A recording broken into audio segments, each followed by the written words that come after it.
The fog clung to the cobblestone streets of Victorian London like a shroud, even as the crisp autumn morning of October 12, 1897, drew bidders to the grand estate auction at Blackwood Manor. Nestled on the outskirts of Kensington, the sprawling Gothic revival house had belonged to the illustrious Hargrove family for 3 generations. Old Elias Hargrove, the last of the line, had passed away childless just weeks earlier, leaving behind a lifetime of eccentric collections. Now strangers sifted through his treasures, brass telescopes, leather-bound grimoires, and crystal decanters, each piece reduced to a numbered tag and a price. Among the crowd moved Eliza Thorn, a sharp-eyed antiquarian dealer from Covent Garden. Her gloved hands deftly sorted curios from curiosities, her keen instinct for the valuable guiding her through the manor's dimly lit drawing room. Eliza had built her modest shop on forgotten relics of the Empire's golden age. But today, something in the air felt heavier, as if the house itself whispered warnings. In the corner of the oak-paneled study, amid stacks of yellowed sheet music and brass instruments, Eliza's gaze locked onto an unusual device. It was an Edison phonograph, one of the early perfected models from 1888. Its morning glory horn wrapped in faded crimson velvet, tarnished with age. The wooden base bore intricate carvings of spiraling vines and faint occult symbols, pentagrams disguised as floral motifs. Beside it sat a small crate of wax cylinders, each labeled in spidery handwriting. Session 1, October 3, 1897. Session 2, Voices Ascending, Hargrove Family Record, Private. At first glance, it seemed a novelty for seances, popular among London's spiritualist elite. Thomas Edison himself had dabbled in spirit communication, claiming his invention might capture voices from the beyond. But as Eliza leaned closer, a chill traced her spine. One cylinder bore a handwritten note in fresh ink. "Do not play alone. The whispers demand witness." The auction tag read $5, a steal for such a rare piece. She purchased it without hesitation, the weight of the crate tugging at her arms as she carried it to her horse-drawn cart.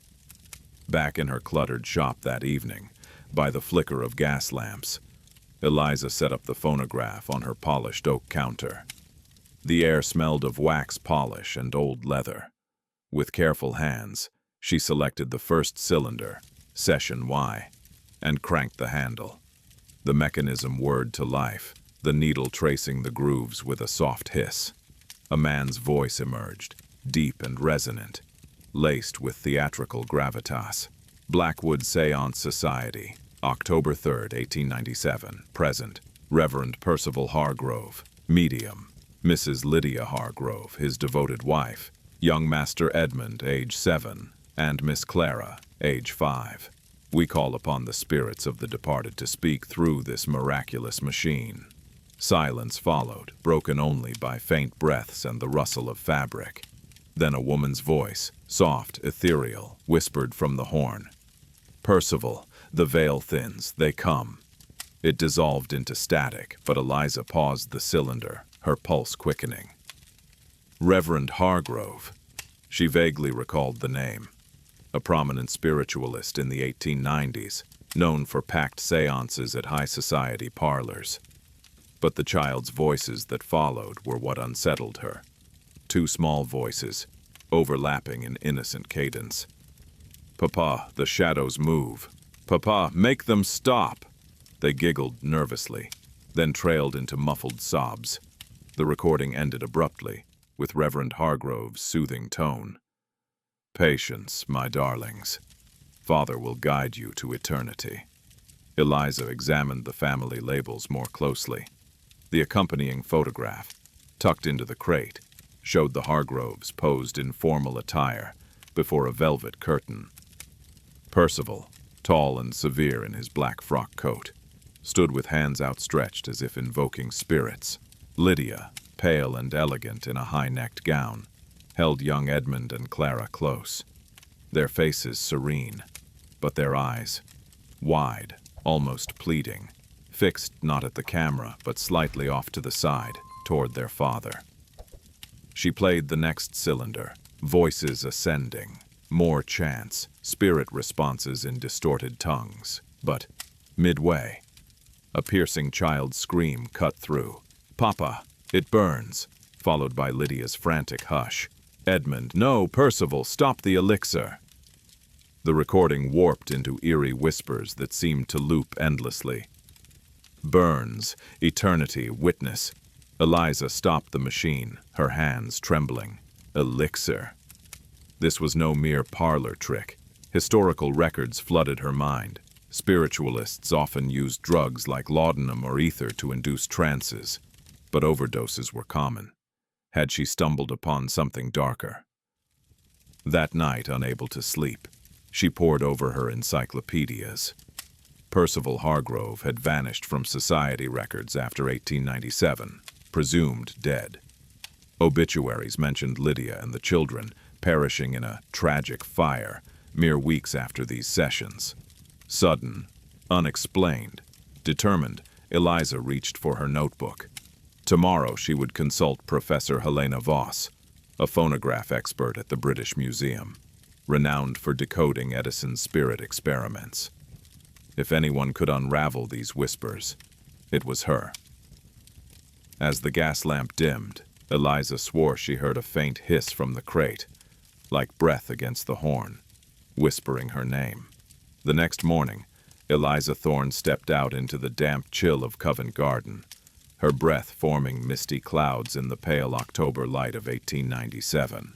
The streets bustled with flower sellers and newspaper boys hawking headlines about the latest spiritualist scandals. But Eliza's mind was fixed on one destination: the British Museum. Professor Helena Voss's office, nestled in the labyrinthine depths of the Department of Antiquities. A sanctum of oak shelves groaning under the weight of phonograph prototypes, spirit slates, and dusty tomes on ectoplasm.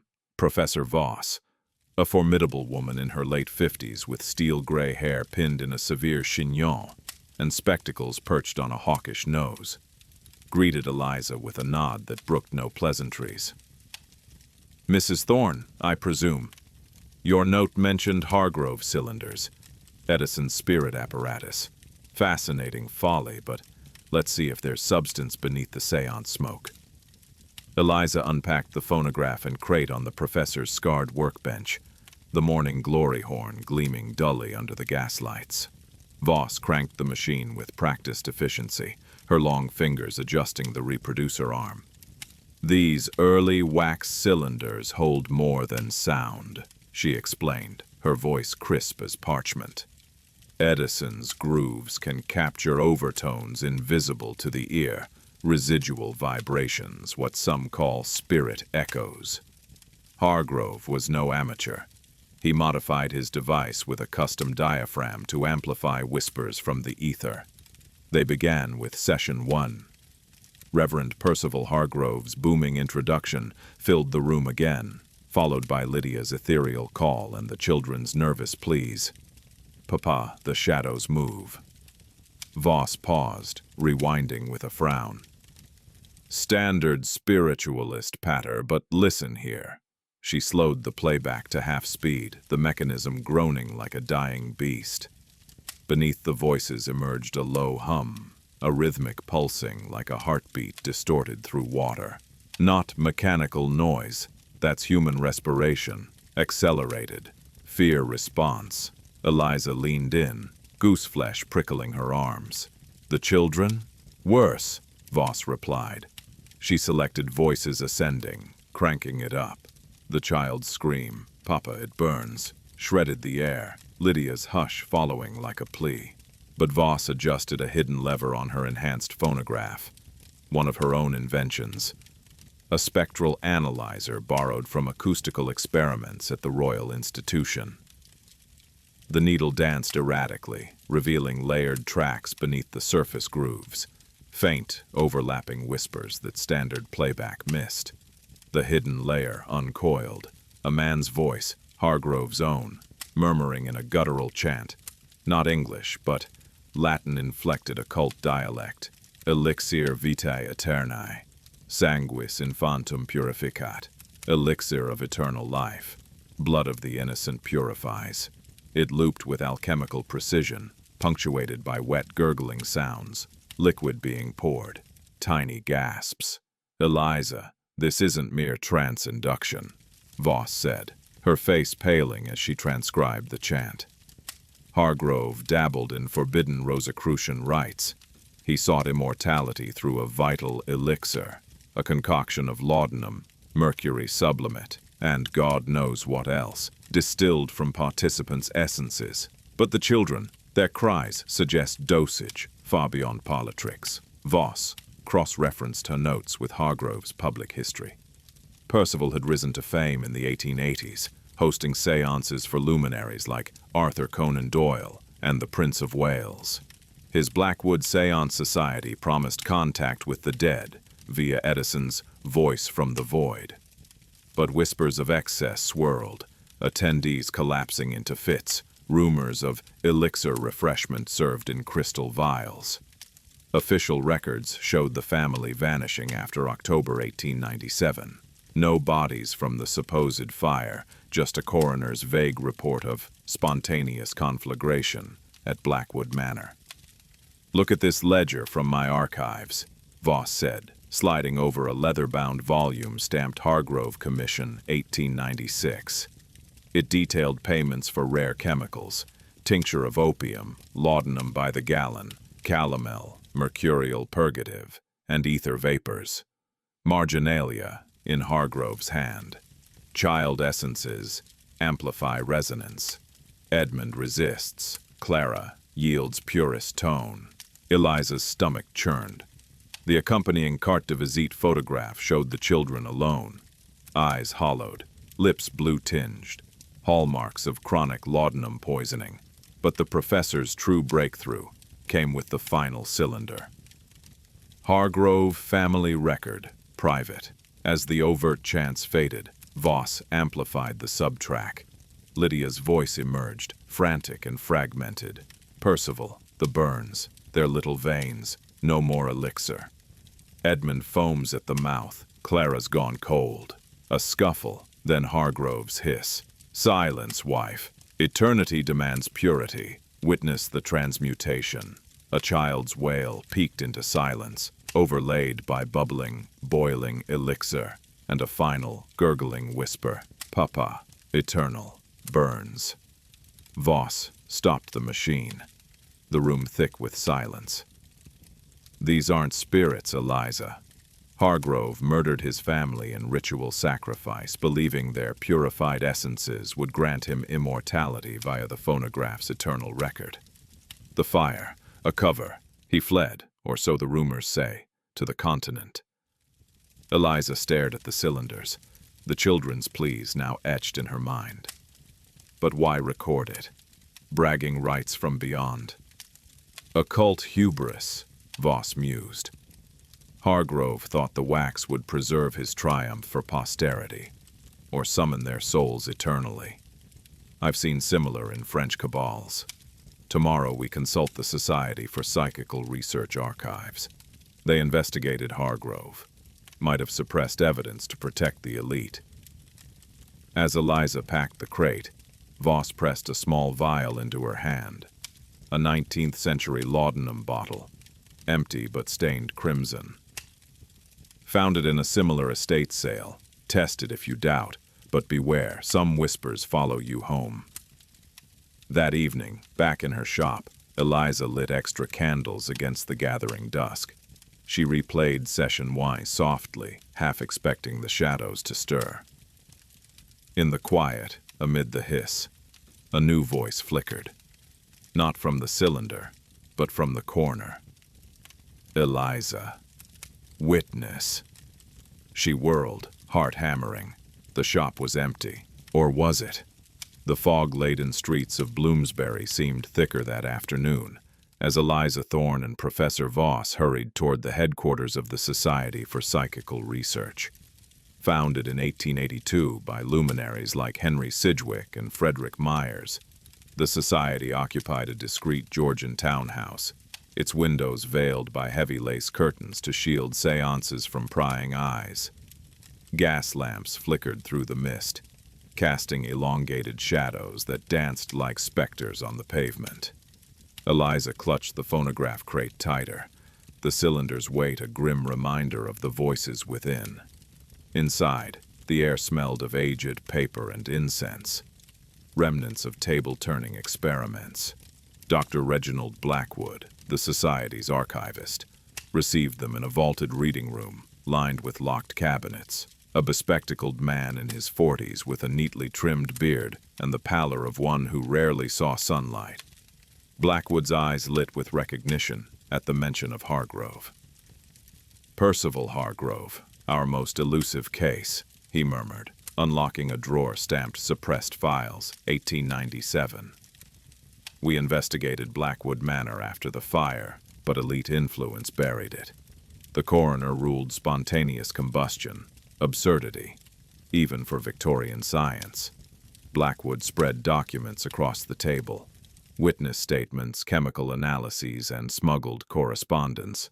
First, a Society investigator's report from November 1897, charred ruins at Blackwood Manor, revealed no bodies, only melted wax residues in shattered crystal vials. Residue tested positive for laudanum, mercury bichloride, and an exotic alkaloid, belladonna extract, sourced from continental apothecaries. Hargrove's elixir, Voss confirmed, a Rosicrucian brew to distill the soul into phonographic eternity. But the children's toxicology, overdoses masked as trance fatalities. Eliza's gaze fell on a grainy spirit photograph. The Hargrove family, posed amid swirling ectoplasm, but enhanced analysis revealed anomalies. Tiny handprints on the veil, identical to those preserved in Voss's archives. Blackwood continued. "Lydia Hargrove wrote us anonymously days before the blaze. Percival's machine devours innocence. The children scream in their sleep, veins blackening from the elixir. He chants of blood purification for his ascent to the astral plane." The letter trembled in Eliza's hands, Lydia's script frantic. Edmund hides under the stairs. Clara babbles of eternal burning. No longer seances, these are sacrifices. Save them if I cannot. But the true horror unfolded in intercepted Paris dispatches. Hargrove hadn't perished. He'd fled to Montmartre under the alias Père Éternel, joining a cabal of exiled occultists. Society spies trailed him to a derelict cabaret, l'Élixir Éternel, where he resumed experiments on vulnerable street urchins. Orphans lured with promises of everlasting voices. A smuggled cylinder, labeled Paris Session 4, Les Enfants Perdus, arrived via a repentant medium. Blackwood cranked Eliza's phonograph, the reproducer hissing ominously. Hargrove's voice boomed, Elixir vitae, purificatio personum. Children's wails followed in French accents. Papa, ça brûle. Les ombres mangent mes rêves. Gurgling pour, gasps, then distorted chants layering over faint English pleas. Edmund and Clara's echoes trapped in the wax. The sub-track revealed Hargrove boasting, "Their essences amplify the veil. London society will beg for my recordings when I return immortal." The session ended in chaos, a boy's death rattle, overlaid by shattering glass. Blackwood revealed ledgers. Hargrove funded his exile through black market cylinder sales to Parisian salons, peddling genuine spirit voices for $20 apiece. 5 urchins vanished by 1898. French police dismissed as cholera. He evolved the formula, Voss noted, adding ether vapors for auditory hallucinations. Victims heard their own souls departing. Eliza pieced it together. Hargrove believed phonographs could etch life force, achieving alchemical immortality. The family recordings, prototypes using his own blood as catalyst. A chilling addendum. Society files contained Hargrove's 1899 manifesto, Phonographia Eterna, circulated underground. The machine is the true medium. Voices persist beyond flesh, infuse with pure vitae, and one commands eternity. Marginalia hinted at a master cylinder, the grand resonance, hidden to summon all trapped souls. Dr. Blackwood leaned forward, voice low. We traced Hargrove to Vienna in 1900, then silence. Rumors persist. He infiltrated the Golden Dawn, mentoring Aleister Crowley in sound rituals. But here's the key. He produced a faded postcard, postmarked 1902 from Prague. The children sing eternally. Witness the resonance, or join the silence. PH attached, a wax fragment etched with occult sigils. As dusk fell, Eliza felt the crate vibrate faintly. Imagination or resonance? Voss and Blackwood agreed. Pursue the trail to Paris contacts. The cabaret's remnants may hold more cylinders, Blackwood urged. Destroy them, or Hargrove's echoes consume the living. That night, alone in her shop, Eliza examined the postcard under magnification. Tiny scratches formed initials. E.C., Edmund and Clara. As thunder rumbled outside, the phonograph horn emitted a soft, childlike hum without power. Papa comes. Eliza, run! She bolted the door, heart pounding. The whispers were no longer confined to wax. Snow fell in thin, slanting veils over Prague as Eliza Thorn stepped down from the carriage, her boots crunching on the frosted cobblestones. It was December of 1897, and the city's spires and Baroque facades loomed like frozen sentinels against a leaden sky. Gas lamps flickered along the narrow lanes of the old town, casting wavering halos through the icy air. In her gloved hands, Eliza clutched the worn leather valise that held the Edison phonograph and the Hargrove cylinders. Professor Helena Voss's urgent words echoed in her mind. If Hargrove completed his grand resonance, the trapped voices may not remain bound to wax. You must find whatever he left here and end it. The trail had led from Paris to Vienna and finally to Prague, following fragments of correspondence, coded ledger entries, and whispered rumors in occult circles. Again and again, the same phrase had surfaced in Hargrove's hand. Praga, resonance, Prague, the place of resonance. Her contact, a thin, severe-looking Czech librarian named Joseph Krall, met her at the archway of St. Nicholas Lane. Miss Thorn, he asked in accented English, dipping his head. I manage the restricted archives at the Charles University. Professor Voss telegraphed. You seek the English spiritualist, Percival Hargrove. Eliza nodded. And whatever he recorded here. Krall led her through a maze of twisting alleys to a side door of a weather-darkened building, whose stones looked older than the city itself. Inside, the university's special collections library smelled of parchment, dust, and cold stone. Tall shelves rose into shadow, ladders leaning like skeletal spines against them. We received this donation in 1901, Krall said, gesturing to a locked cabinet. Anonymous. A crate of wax cylinders, an altered phonograph, and a manuscript titled Phonographia Eterna in Latin and English. The board deemed it spiritually dangerous. It has not been played since. Eliza's heart quickened. The cylinders, are they here? Krall produced a ring of keys, hands shaking just enough for her to notice. Understand, Miss Thorn, I am a man of science, but the staff refuse to enter this room after dark. They say the voices continue, even when the machine is still.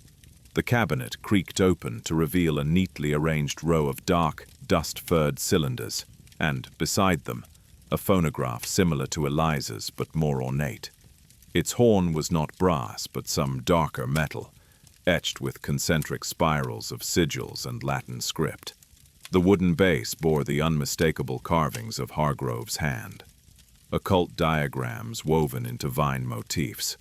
On the top shelf lay a bundle of papers, the Phonographia Eterna manuscript. Eliza scanned a page. Hargrove's familiar scrawl slashed across the margins. The children's essences persisted through combustion. Their tones follow me. In Prague, beneath consecrated stones, I shall complete the grand resonance. One cylinder to bind all voices, one medium to anchor them. Her blood ran cold at the next line. The anchor must be one who hears without training, who seeks relics without faith, an unwitting archivist of souls. Kral adjusted his spectacles, reading over her shoulder. You see why we sealed this away. A sudden, almost imperceptible vibration tickled the air. The unaltered cylinders in Eliza's valise, Edmund and Clara, the Paris session, seemed to thrum in sympathy. The hair on the back of her neck stood up. Where did you find the crate? Eliza asked quietly. In a crypt beneath the old Jesuit college, Kral replied. It had been walled up. There were traces of candle wax, dried herbs, symbols drawn in chalk, but no bones. He hesitated. The workmen reported hearing children singing from inside the sealed niche before they broke it open. Eliza set her own phonograph on a cleared table and gently placed the Prague machine beside it. The two devices faced each other like dueling instruments. She took out the cylinder labeled in Hargrove's slanted script, Grandis Resonantia, private. Its wax was darker than the others, almost black, its surface carved with minute concentric runes rather than a simple title. You intend to play it, Kral whispered. Not alone, Eliza answered, remembering the warning on that very first cylinder back in London. The whispers demand witness. You, Professor Voss, through her notes, Dr. Blackwood's findings. We all stand behind this. If there is any chance to free those children, we must understand what he did. She fitted the grand resonance cylinder onto the Prague phonograph's mandrel. The metal horn seemed to darken the light around it. With a steadying breath, she cranked the handle. The machine awoke with a low, grinding hum. At first, only static hissed through the horn. Then, a low, layered tone emerged. A chord made not of instruments, but of voices. Dozens, perhaps hundreds of voices, weaving together into a single, dissonant drone. Some were high and thin, some deep and ragged, but beneath the terror there was a terrible, imposed harmony. Hargrove's voice cut through, amplified beyond any previous recording Eliza had heard. Grand resonance completed beneath the stones of Prague, he intoned. Date, October 31st, 1899. Present, P. Hargrove, sole conductor. Medium chosen, unnamed. Witnesses, the dead. Eliza's grip tightened on the edge of the table. You, who listen to this, know that I, Percival Hargrove, have transcended flesh. The elixirs, the flames, the children's essences, the Parisian street choirs, they have all joined my chorus. In these grooves resides my immortality. Through any horn that plays this, I am reborn. As he spoke, the underlying drone shifted. Individual voices surfaced. Edmund's thin English treble, Clara's soft sobbing French and German accents, a Slavic lullaby cut short. They overlapped, crying out phrases that made Eliza's heart lurch. Papa, no more elixir. It burns. Je veux rentrer à la maison. Maminko, sem tati. Over them all, Hargrove's voice swelled. But an anchor is required, he continued. A living mind to house the chorus, a vessel attuned to relics, drawn to the past, one who sifts through the ruins and carries my work onward. I cast my will into the grooves, that the next such soul to assemble my cylinders shall be marked. As surely as the phonograph needle marks wax, the machine's pitch rose. The horn vibrated so violently that the screws holding it to the base rattled. A sharp smell, ozone and something like burned herbs, filled the air. Kral stumbled back, crossing himself. Eliza, he croaked, stop it. She reached for the crank. but the handle spun on its own now as if driven by an invisible hand. The grand resonance swelled to a cacophony. Laughter, screams, chants, prayers, and then cutting through it all, Edmund's voice, clearer than she had ever heard it. "Miss Thorn," he whispered, "we know your name." Her blood turned to ice. "How? You touched our echoes," Clara's voice followed, soft and urgent. "You carried us to the light. You are what he sought, but you are not his." The ambient noise dimmed around those words, the chorus receding just enough that Eliza could think. She forced her voice to remain steady. "Edmund, Clara," she said aloud, stepping closer to the horn. "If you can hear me, if any of you can hear me, you are not bound to him. He is dead. His body is dust." For a moment, nothing. Then Hargrove's voice snarled through the horn, sharper than before. "Arrogant woman," he hissed. "You meddle in forces beyond you. The machine is my temple. The children are my choir.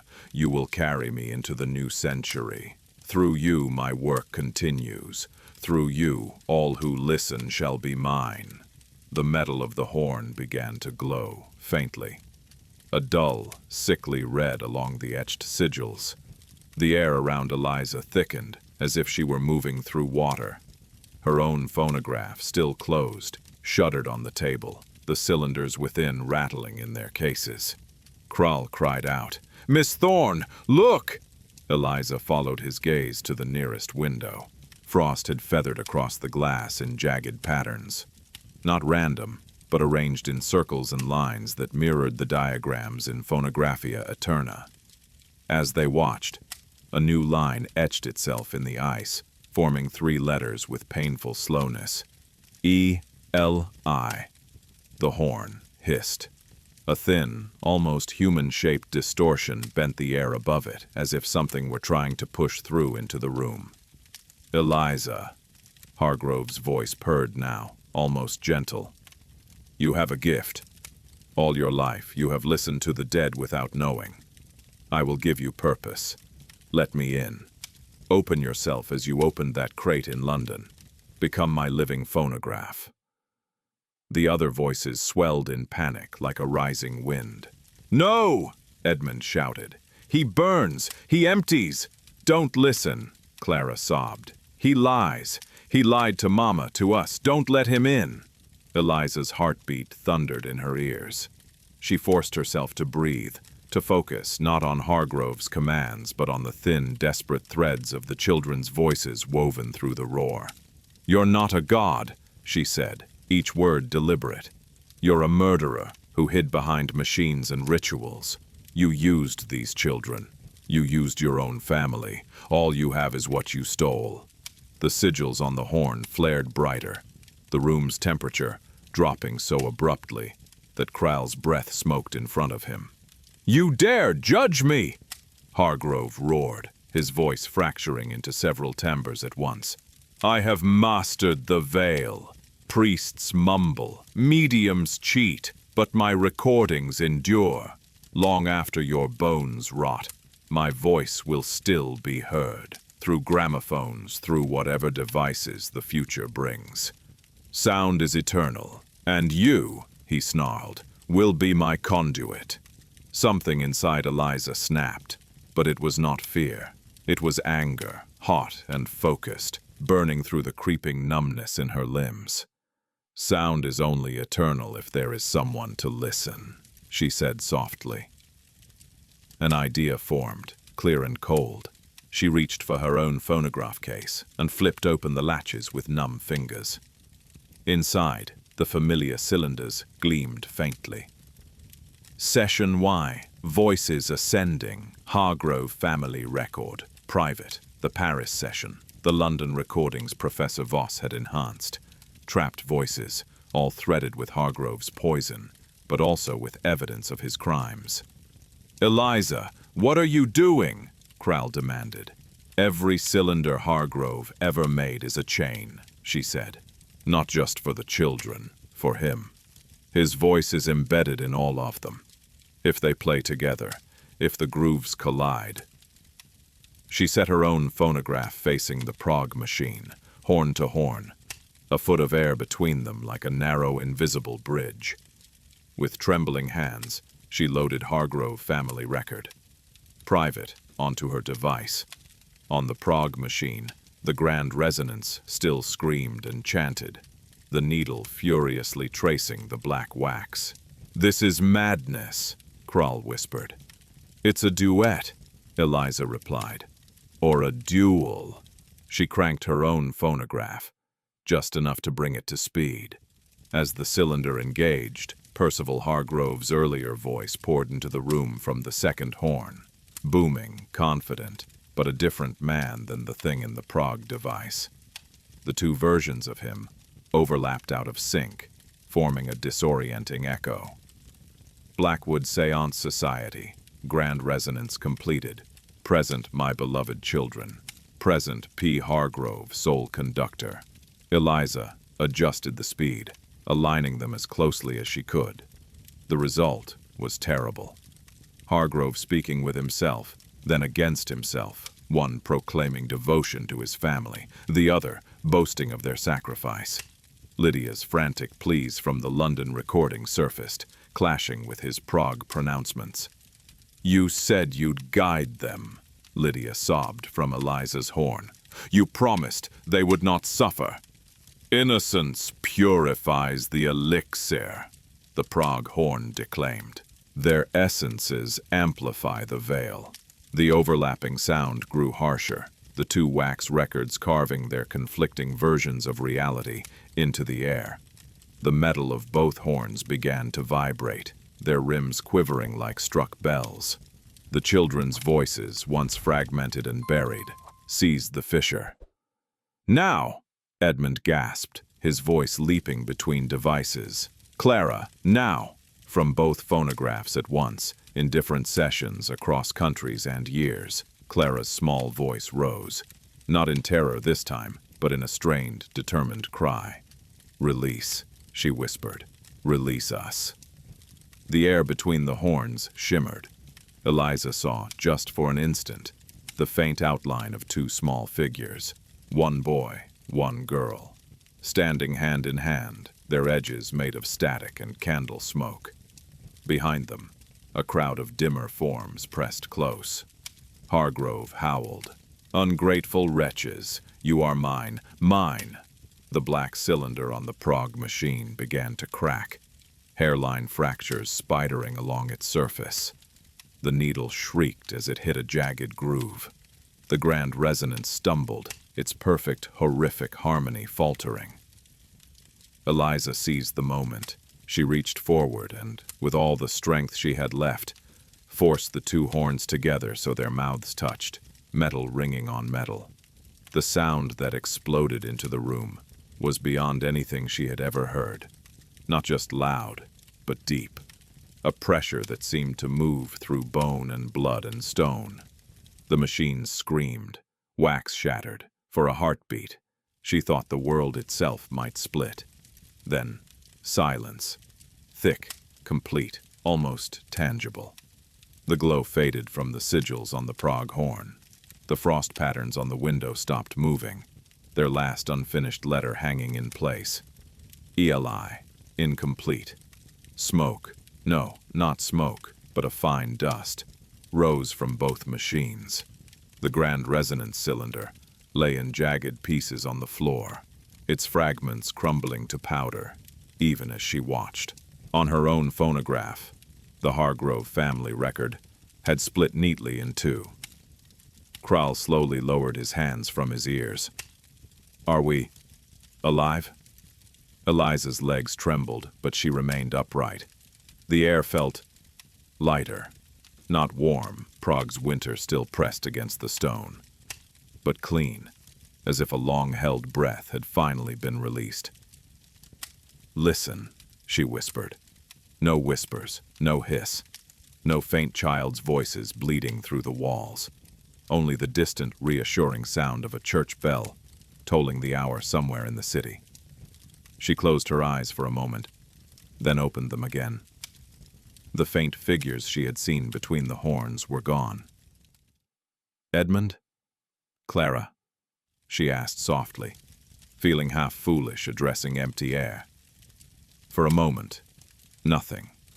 Then from somewhere that was not the room, neither in her ears nor in the machines, but in that strange place where memories and echoes meet, she thought she heard a small, contented sigh.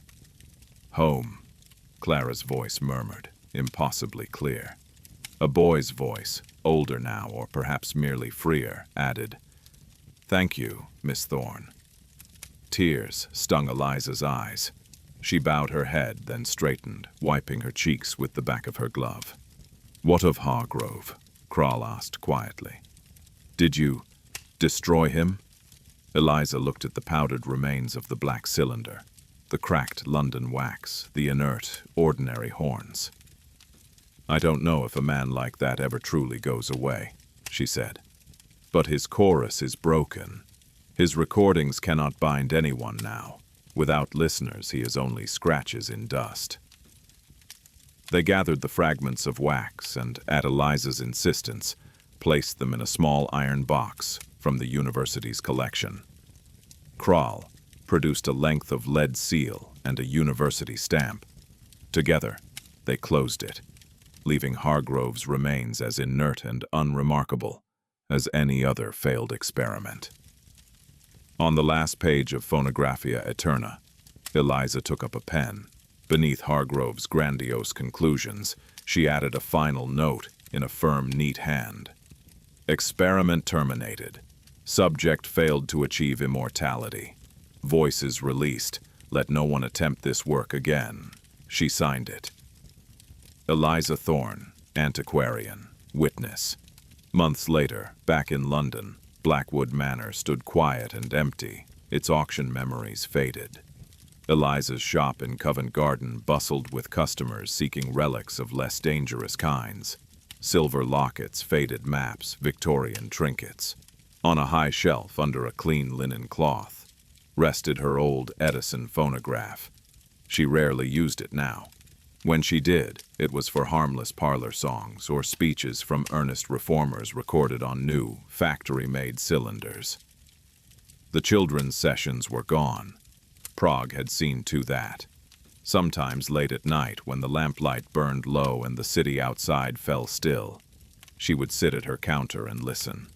Not with machines, but with the quiet place deep inside that had once been tuned to whispers.